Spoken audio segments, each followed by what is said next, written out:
Hello, welcome to the Athletics Beat Writer Top 10 NBA Mock Draft. I'm James Edwards. I cover the Pistons for the Athletic. I'm joined by my fellow Delete 8 colleagues. We do the top 10 for one reason. Most of us have not had significant basketball to cover, so it gives us something to do. And number two, Sam Vecini, our expert draft insider, has done multiple mock drafts covering the first and second round. So if your team is not in the top 10, one, your team is probably decent to good, and two, Sam Vecini has you covered from the last few months, and I'm sure he has more stuff coming up. So if your team's in the top 10, this is for you. Starting it off with John Krasinski in the Minnesota Timberwolves. They are on the clock at number 1. Thanks, James. I think that when you look at the last couple of versions of this beat writer mock draft that we've done, the Delete 8 draft, I've kind of had the Timberwolves taking LaMelo Ball at the top, and not necessarily because I thought they were going to draft and keep LaMelo Ball and think that he was going to be the future point guard or, kind of combo guard with D'Angelo Russell in the backcourt for the foreseeable future for the Wolves. But I do think that LaMelo Ball is kind of one of the most tradable assets.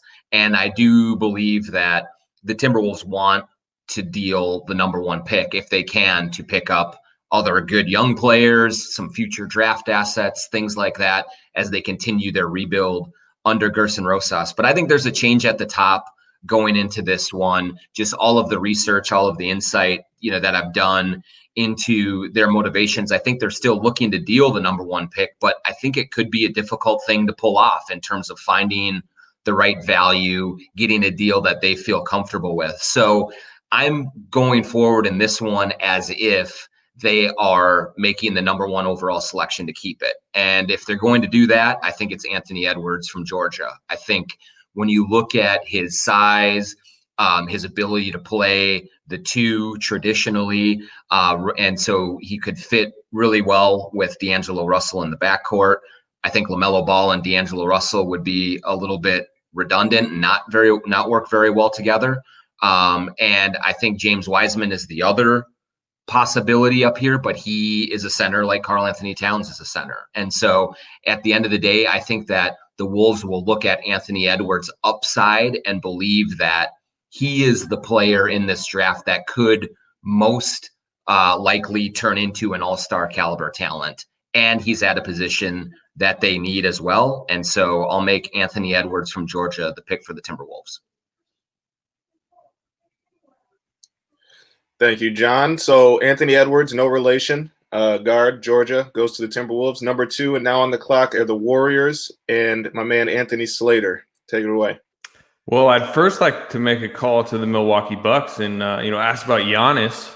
But I assume I'm probably going to get a no there. Probably going to get a no on Bradley Beal. And if there are no mid-20s All-Stars available, I don't think this pick will be traded. So I kind of think the choice is simple. James Wiseman, center, Memphis, really for 3 reasons. I think he's, number 1, low bust potential, just with his size and athletic gifts.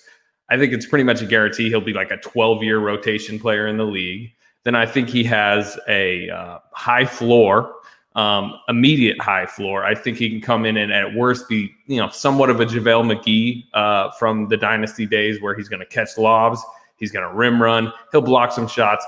There are concerns defensively, guarding the pick and roll in the modern NBA, but he can impact. I think it's pretty clear he could impact a rotation next year. And then the third reason is I think he has a really high ceiling. I think he might have the highest ceiling in this draft, superstar potential, all-star center type potential, and he fits a Warriors need. I mean, it's clearly their most glaring hole on the roster at center. So James Wiseman, center, Memphis, and plug him in right away.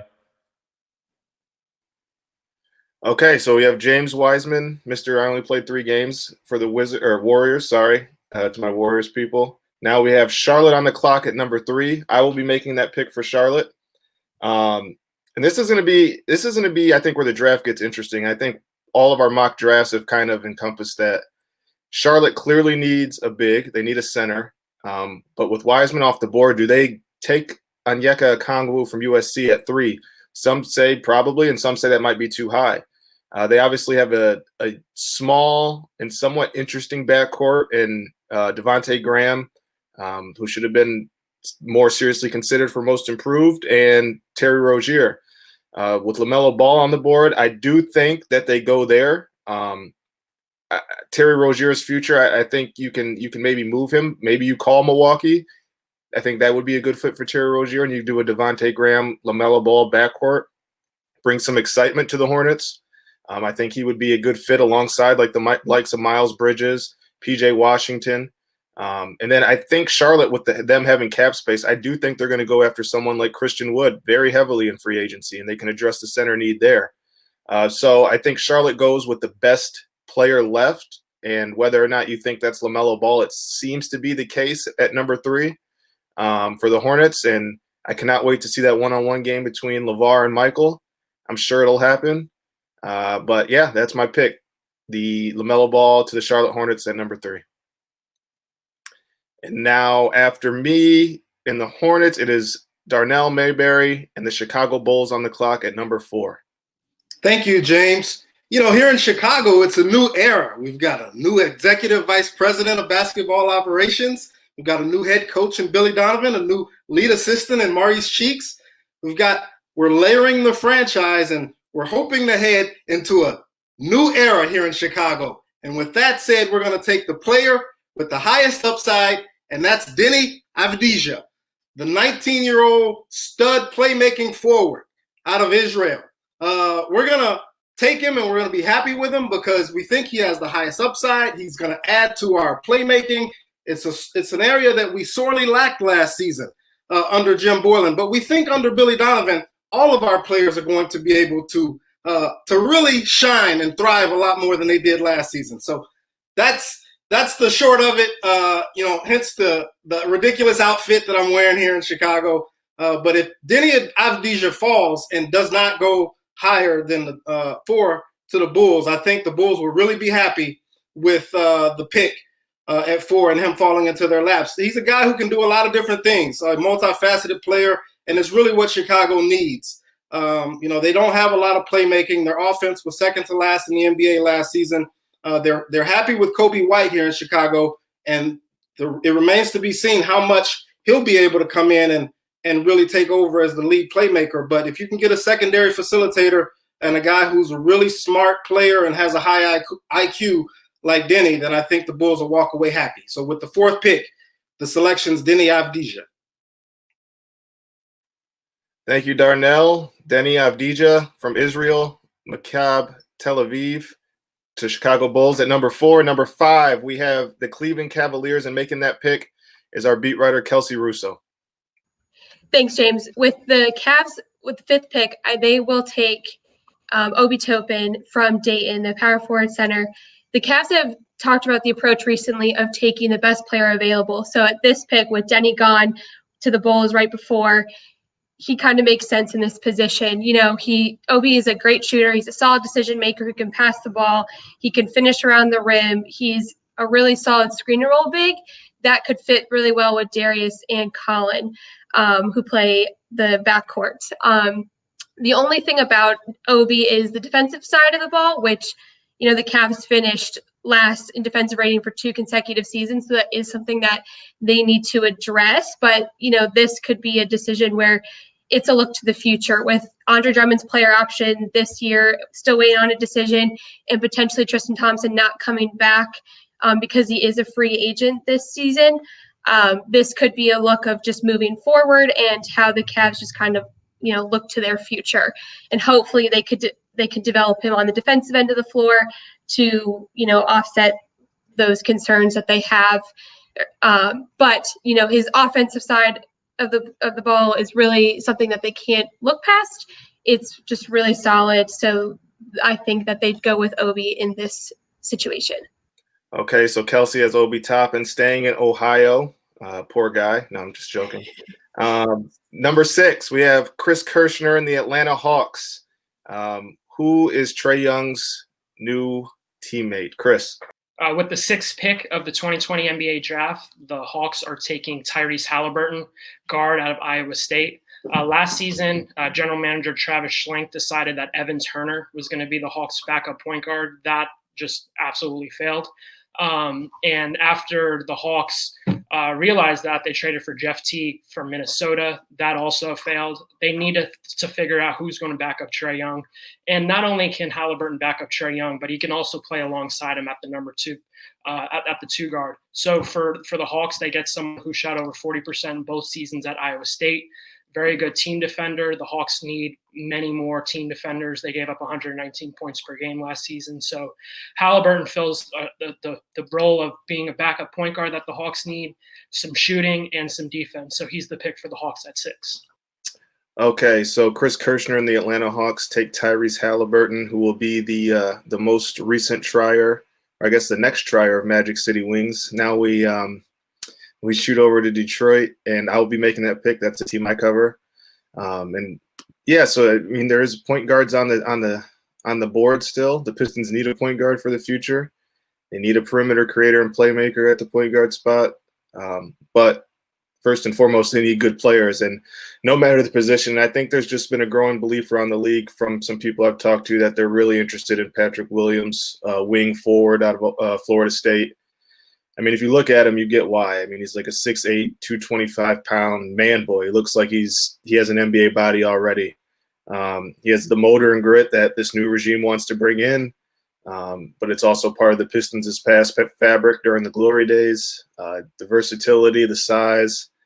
You could see why they like him and why his stock has kind of risen over the last few weeks or so. So for the Detroit Pistons, I have them taking Patrick Williams, wing forward out of Florida State with the 7th pick. And with the 8th pick, we leave Detroit and go over to New York, where Mike V will be making the pick for the Knicks. With the 8th pick in the 2020 NBA draft, the very delayed 2020 NBA draft, the Knicks take Killian Hayes, the point guard from Germany through both France and Florida, 2 foreign lands. So the Knicks have been doing their work on a point guard who could go in the lottery, second half of the lottery possibly, and they luck into Killian Hayes, still being around at number 8. He's only, I think, 19 years old. He spent his last 3 seasons playing overseas as a professional in Europe, first in France, and then this past season in Germany, in the top German league. He's a crafty, smart point guard with a good feel for the game. He's not the greatest athlete, but the Knicks really need help at this position. They need someone who can catalyze the offense. They need help for R.J. Barrett and Mitchell Robinson. And Killian Hayes is probably the best point guard left on the board at number 8, although Kyrie Lewis, Tyrell Terry are still there as options as well. And, obviously wings like Devin Vassell and Aaron Nesmith are on the board, but Knicks go with point guard, go with the position of greatest need, and probably the best prospect left on the board as well, and take Killian Hayes. Thanks, Mike. And with the 8th pick, the New York Knicks take Killian Hayes, point guard, played in Germany, out of France. Now, number 9, we go back to Darnell Mayberry, who will be picking for the Wizards. And I'm sure based on the last time we saw Darnell, he has a few more antics up his sleeve. So Darnell picking 9th for the Wizards. Who you got? Yeah, thanks, James. Here in Washington, we also are welcoming in a new era. And so with the 9th overall pick in the 2020 NBA draft, the Washington Wizards are going to select Onyeka Okongwu, who we think is the most skilled young center in the NBA draft and would be delighted if he fell into our laps at the number 9th pick. We love his hard work. We love his determination. We love his footwork. His skill inside. We think he's going to be a great fit pairing with John Wall when he returns from injury, and Bradley Beal, and also Rui Hachimura. So we think that Okongwu would be a great fit next to Rui, and we think that we'll have our front court for the future. So with the 9th pick, we'll feel very comfortable taking him, and if he falls in our lap. Okay, thank you, old Michael Jordan. We have Onyeka Okongwu going to the Washington Wizards. Good fit there. I think maybe the most obvious outside of what the Warriors did at number 2. Good fit there for the Wizards. Now, number 10 in our last pick is the Phoenix Suns. I will be making that pick, and I am going to go with Kyra Lewis Jr., point guard, Auburn. Just a lot of SEC guys in the top 10. What has happened? Quick point guard, only 19 years old. can shoot, can play off the ball. There is a lot of intrigue there with him. He put up 18 points, I believe 6 assists as a 18-year-old sophomore in the SEC. A little bit undersized, but he's quick, has developed his half-court playmaking. And like I said, his spot-up numbers suggest he could play with another ball-dominant guard or another point guard, and that's exactly what the Phoenix Suns need, is a point guard of the future. Ricky Rubio has been solid, but that bench has not been too good over the last few years. If you can get a young point guard in there that can take away some of those minutes and add some of that creation from the top of the key on the wings, and then you also have somebody in place who can take over for the future. You don't know what Phoenix's idea is in terms of free agency. Could they go after Fred VanVleet? Realistically, I don't know. I'm sure if they can, they will. They probably could address center too, but like I said, they have a little bit of money, and guys like Christian Wood are out there. Maybe they bring back Aaron Baines. But I think they go point guard for the future and somebody that can add a little bit more offensive firepower now. And I think that pick is Kyra Lewis Jr., the point guard from Alabama. I'm sorry. Same thing. And that concludes it. That concludes our draft. Thank you for tuning in. If you have not seen the written version on The Athletic, you can go check that out. Thank you to all our participants and draft pickers, selectors. We are about a week away from the draft, and NBA basketball is coming back soon. So thank you guys for tuning in.